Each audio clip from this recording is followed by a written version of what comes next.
ിൽ നടക്കുന്ന തൃക്കുന്നത്ത് പള്ളി പെരുന്നാളിൽ സർക്കാരിന്റെയും പോലീസിന്റെയും നടപടികൾ നിരീക്ഷിച്ചതിന് ശേഷമായിരിക്കും വരുന്ന ലോക്സഭാ തെരഞ്ഞെടുപ്പിൽ എന്ത് നിലപാടെടുക്കണം എന്ന് സഭാ നേതൃത്വം തീരുമാനിക്കുക.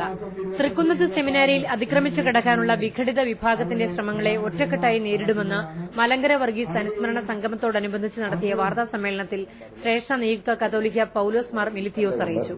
കോടതി വിധികൾ നടപ്പാക്കാൻ സാധിക്കാത്ത ഒരു ഗവൺമെന്റിന്റെ പ്രവർത്തനത്തില് വളരെയേറെ പ്രതിഷേധമുണ്ട്, ഉത്കണ്ഠയുണ്ട്.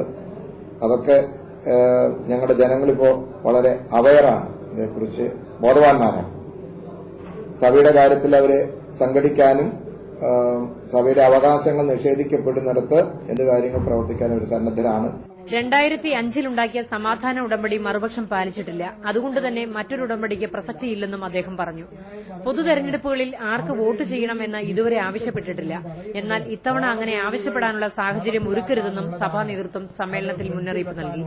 മലങ്കര വർഗീസിനെ കൊലപ്പെടുത്തിയ സംഭവത്തിൽ എത്രയും പെട്ടെന്ന് സിബിഐ അന്വേഷണം പൂർത്തിയാക്കി പ്രതികളെ കോടതിയിലെത്തിക്കണമെന്ന് സംഗമം ഉദ്ഘാടനം ചെയ്ത പരിശുദ്ധ ബസേലിയോസ് മാർത്തോമ ദിദിമോസ് പ്രഥമൻ കാതോലിക്ക ബാവ ആവശ്യപ്പെട്ടു.